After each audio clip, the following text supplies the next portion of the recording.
we now record these talks that I do give, and you can find them on Facebook. Ellie Malki is posting them on Facebook. So if you want to find them, I guess you can go under my name or Ellie Malki's name, and you can find all the recordings I've done, at least for the last week or so. And from now on, they'll be posted on Facebook. So what I'm saying is that when I spent time with Rudy, it was very intimidating for me. And it took a lot of courage inside me to sustain, the relationship I had with him and being so close to him all the time. He was like, a hurricane. It was like living around a hurricane or being around a hurricane. The energy was so strong. And he told me things, like sound bites that I never forgotten. And it took me years of working on myself, running ashram in Texas, running a meditation center in New York, working every day of my life to deepen and build a chakra system, just to absorb what I learned from my teacher in 6 years. So what I'm telling you is that, have patience, do the work. And everything that I transmit, everything that comes in these classes, it becomes a part of you inside, finds a home inside. And if you really do deep inner work and you really work on yourself, it becomes an organic part of your life. And you begin to learn through deep inner work how to absorb all the teachings you receive, whether it's from me, whether it's from other priests, rabbis, swamis, wherever you studied in your life, and it's a matter of building a system that enables one to truly absorb all of this. And I can only talk from my own experience, with having spent an awful lot of time around my teacher, Rudy. I mean, not only meditation classes, but movies and dinners and this and that, living in his house, and being part of his life. And it demanded of me really working. And it not only demanded, because one day, as most of you probably know, he died in an airplane crash. And I was in the airplane with him when we hit a mountain, and I was holding his hand when the plane hit the mountain. And he was gone, and I'll never forget the first thing I thought when I realized that my teacher had taken his samadhi. My first thought was, now you'll find out what you've learned in the last 6 years. And what I learned in the last 6 years was that I have to do tremendous amount of inner work in order to absorb everything that he taught me, to be able to digest it and make it part of my living experience.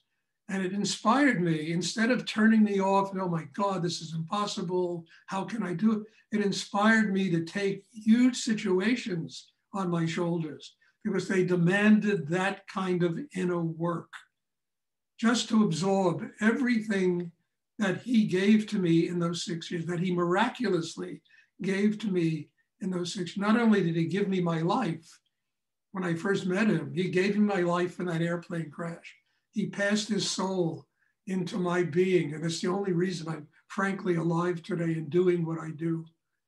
So what I'm saying is, we all are constantly being, confronted by life, which ultimately is the greatest teacher. And we all have to build that system inside. Please try and sit still. We all have to build that system inside ourselves that enables us to digest what our teachers are teaching us, what life is teaching us, what everything in the world is presenting to us as an opportunity to grow. And we have to have a great deal of patience because it takes time to do this. It's not something that you do in a minute or two in one class. As I said, it took me 20 years, and I'm still digesting everything that Rudy taught me, to digest the teachings of what this amazing being put into my system.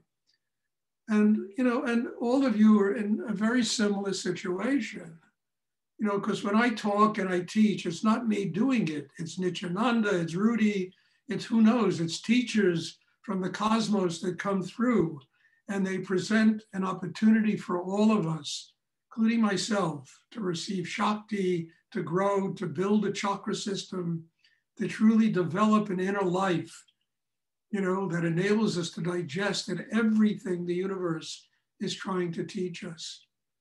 It's how you work out your karma, and how do you do this? The way I've learned to do this, there might be other ways, I don't know. But the way I've learned to do this is one has to build a chakra system inside that is strong enough to be able to absorb everything that life gives us and everything that life teaches us. And life needs us to do it. God needs us to do it.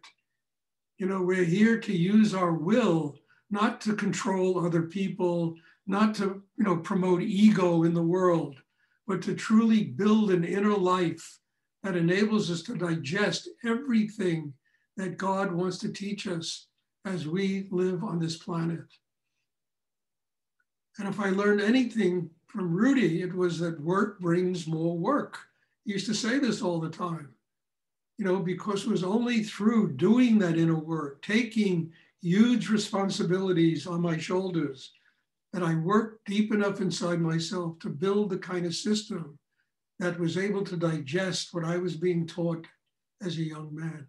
And I didn't even digest it as a young man. I was 25 when I met him. He died when I was 31 or 30, and I didn't, you understand, even digest it in that period. It was too much. It was too much.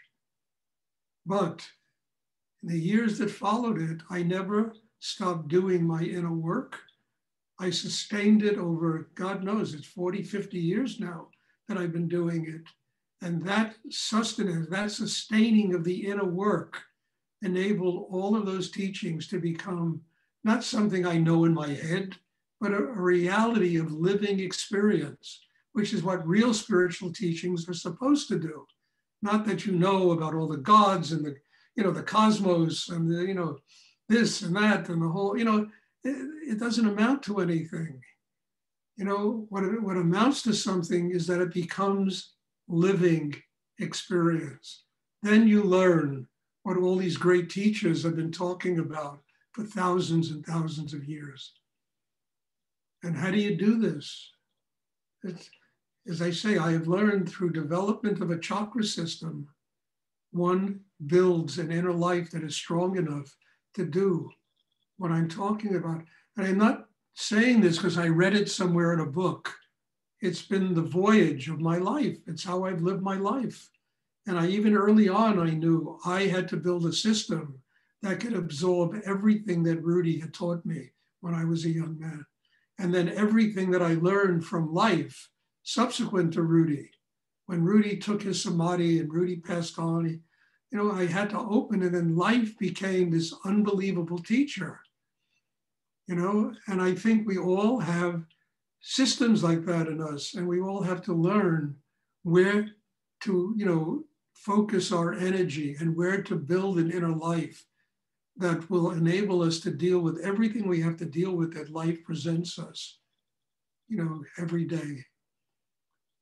And that's what this meditation is for. Honestly, it's not to learn about Hinduism, Buddhism, and it's not to learn about Judaism, Christianity. You can go to places to learn all these things. There are institutes, there are universities. It's about building an inner life that is strong enough to be able to absorb whatever it is that life has to teach us so that we can grow and develop a capacity to stay connected with God.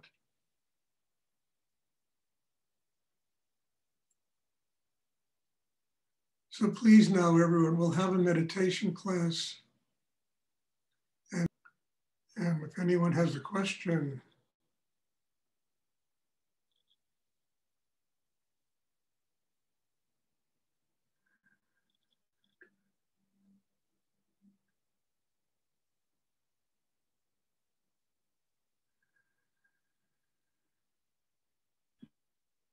I have a question, Stuart. This is Jessica. yes. My question is about the breath. About You what? mentioned about the breath. You mentioned there is a time and place for practicing the breath, but I find that it sweeps me sometimes in my day. I'll just go into it. Is that a natural occurrence, or should I stop it and only have it in when I'm in sitting and focused? No, do it, but don't do it when you're crossing the street, when you're driving a car, when you're, if you're sitting somewhere, and it's okay. But you got to be conscious about when you use the double breathing exercise. If you happen to be on the 80th floor of a building, standing on a terrace, don't do the double breathing exercise. You have to be conscious when you're using it. You're sitting somewhere, you're in a park, yeah, it's okay. It's not a problem. Thank you. Does anyone else have a question they would like to ask?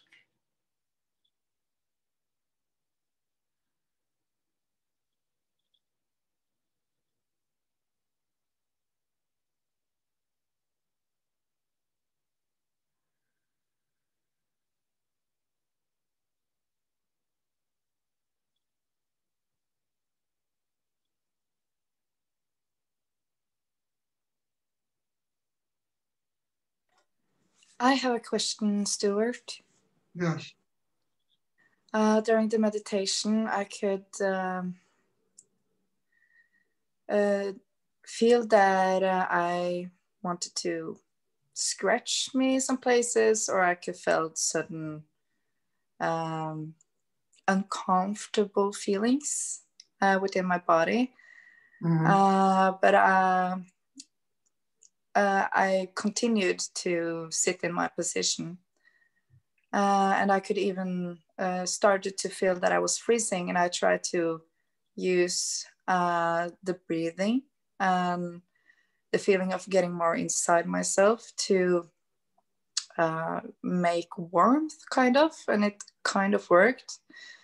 But I was wondering if even if you feel itching or unpleasant feelings, that you are you supposed to be sitting still, continue sitting still?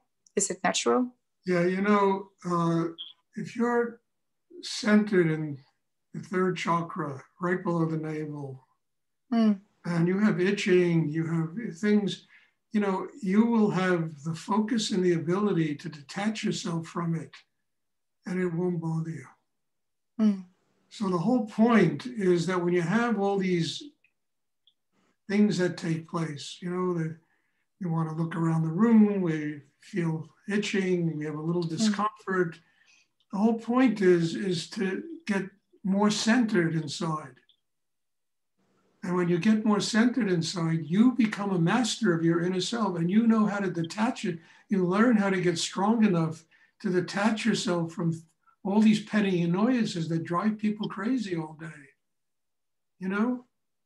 So, and also if you start scratching and fidgeting, it disrupts the whole energy of the class. It really does. And probably 50% of the battle here is just learning how to sit still. Learning how to be centered enough to where you don't, you have a little itch in your ear and you don't have to start screaming, it'll go away. If you're centered inside, it will go away. And yeah, that's what I was noticing, that it would eventually go away, but yeah. And you being strong enough to do this, you understand, it gets you more focused, more balanced inside. And you don't allow all these petty annoyances to drive you crazy all day. And we're all going to have them. What I would suggest, if you want to stretch, do it before the meditation. Stretch out, do a little hatha yoga, do a little stretching to release the tensions inside you, and come that way to the class. Do it after the meditation. Don't do it during the meditation, because again, it'll disrupt the whole energy of the class and it'll make it very difficult for everyone else. So that's what I suggest. I mean, when I first sat down to do this meditation by myself, even with Rudy, there were 50 things that were wrong. My mind wouldn't shut up. I had itches, this, that, the other. And everything just kept telling me, Stuart, you need to get more focused inside. You need to learn how to get grounded in the hara, with his chi, with his energy, with his power, so that you can detach yourself from all of these things. And that's what it's telling you. And if you do it, it makes you stronger inside. And then what you attach yourself to is spiritual energy as it flows through your system.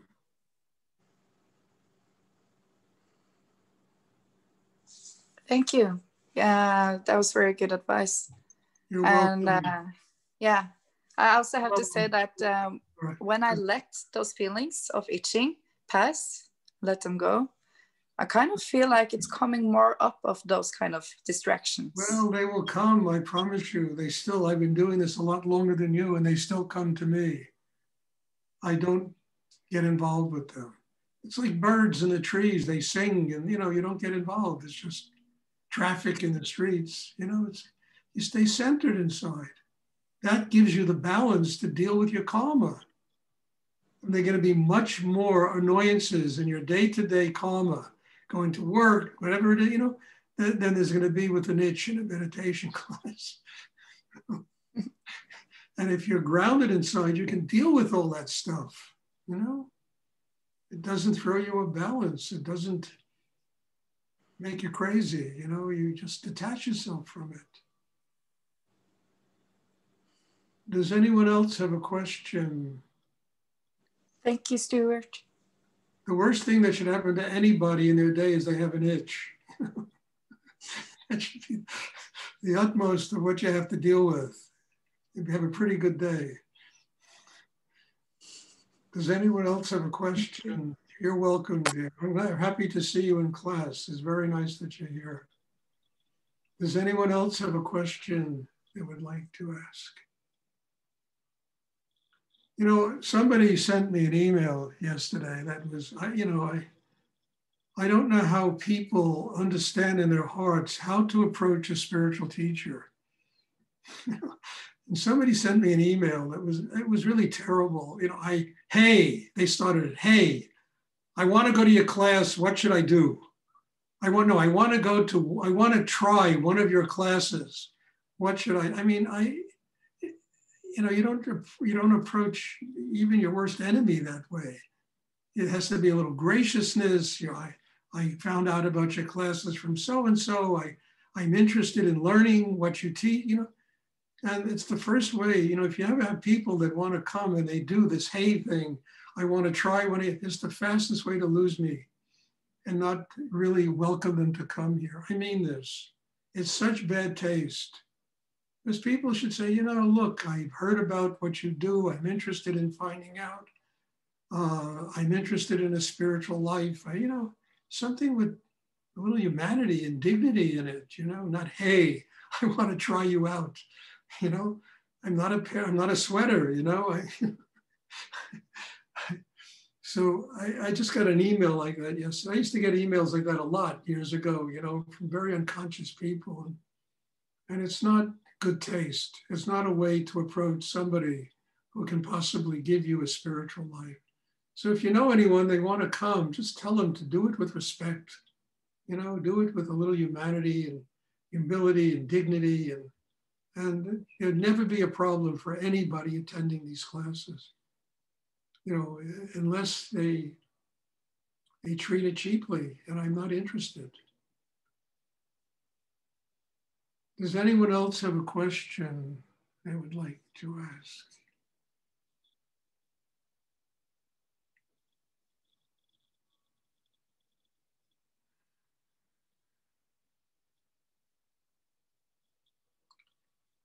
Okay, God bless you all. Yes.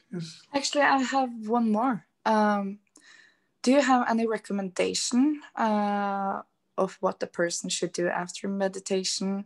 If you maybe should sit and suggest it by yourself for 5 minutes or No, anything? what I suggest is that every day you sit down and do this meditation for about 20 minutes, beside coming to these classes.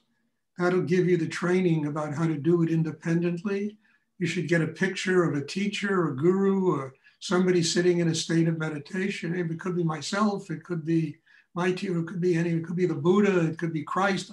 As long as it works for you and you can feel the energy in the photograph, and frame it and set up a little altar and just sit down and do this for 20 minutes to a half hour by yourself. And I think that gives you that extra work on yourself that teaches you how to do this independently as well. And it's very important. That's what I suggest people do. Thank you. You can go online, you can get pictures of, you know, a lot of gurus, you know, they're online. You can print out a picture and frame it, and, you know, but make sure it's somebody sitting in a state of meditation. And don't do it with a candle. It'll just space you out. You know, you don't want to get spaced out. Don't do it staring at the sea, or, you know, do it with a teacher that is sitting in a state of meditation. And that, even that picture will transmit Shakti. Does anyone else have a question they would like to ask? Okay, well, God bless you all. Thank you.